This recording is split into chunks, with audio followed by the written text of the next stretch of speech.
Mag-cooking show tayo kasi nabitin yung video ko nung nang-grocery kami. So ngayon lulutuin ko na yung pinang-grocery ko. Magluluto tayo ng sutang manggisado. So arat na! So ngayon guys, magluluto ako ng um, sutang manggisado. Sutang manggisado. Pwede mo sa asawa ko. Ayan, luluto na tayo guys. So ngayon, binili ko na lahat ng kakailanganin ko within 1 week. Lahat-lahat na guys, nang lulutuin ko. Pati bigas. Lahat na. Ang lahat ng bigas. Pilipino tayo. Kailangan natin ng rice is life. So let's go! Hindi tayo mabubuhay pag walang kanin. So kailangan ko ng kanin. Kahit na once a day lang. Fines na. Kasi medyo tumakas na ako dito. Dahil kain tulog lang. Sa pansit sa amin, meron tayong carrots, onion, tsaka garlic. At dahil wala silang Baguio beans na fresh, so bili lang kami ng naka-freezer. Kasi wala silang katulad sa atin na nakapack siya. So yan guys, lulutuan ko yung asawa ko ng sutang manggisado. At favorite ko rin ito. Lahat ng pansit, favorite ko. Gutom na kami guys kasi kanina hindi kami kumain ng lunchtime kasi nga kala namin makabilis lang kami doon. Hindi. Natagal kami.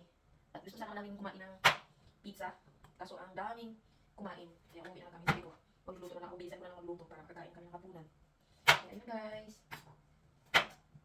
My life here in Finland. Naranasan ko na maging housewife habang wala pang trabaho.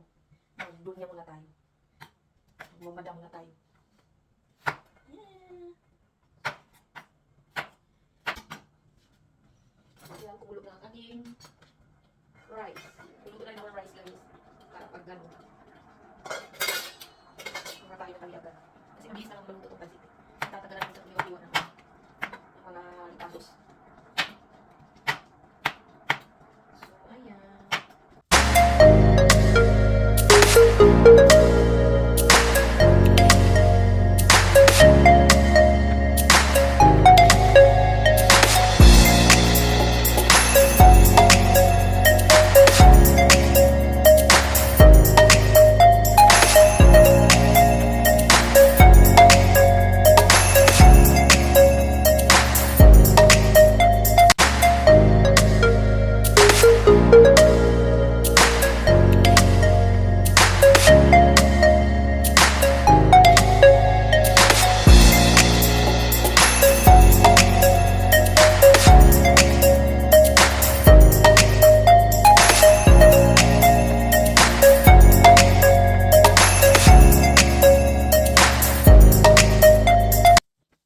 So guys, ang hirap hanapin ng mga ingredients na sa mga Filipino food.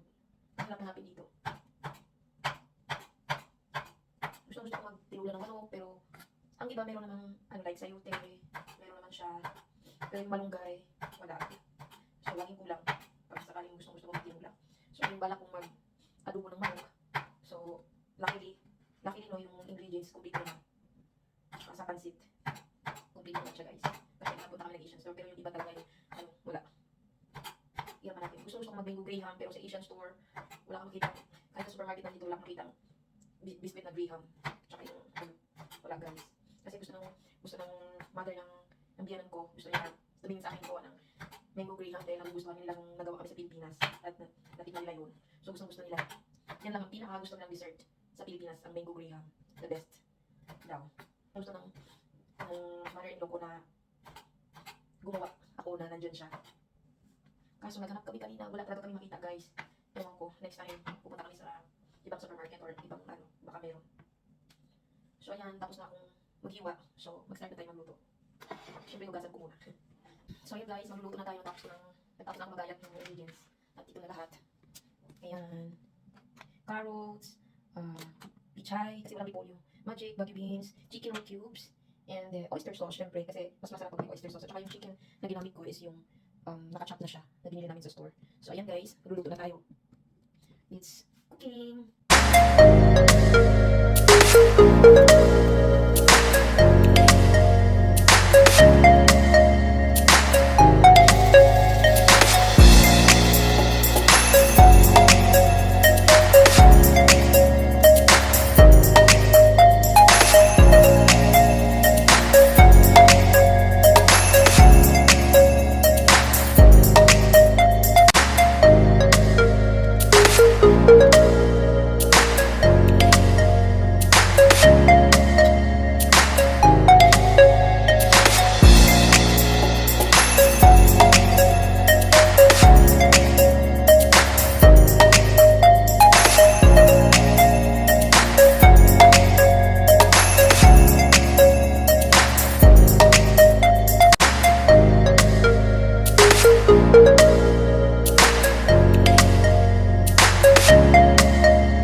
So, ayan guys. See you to my next vlog. Bye-bye. Mwah!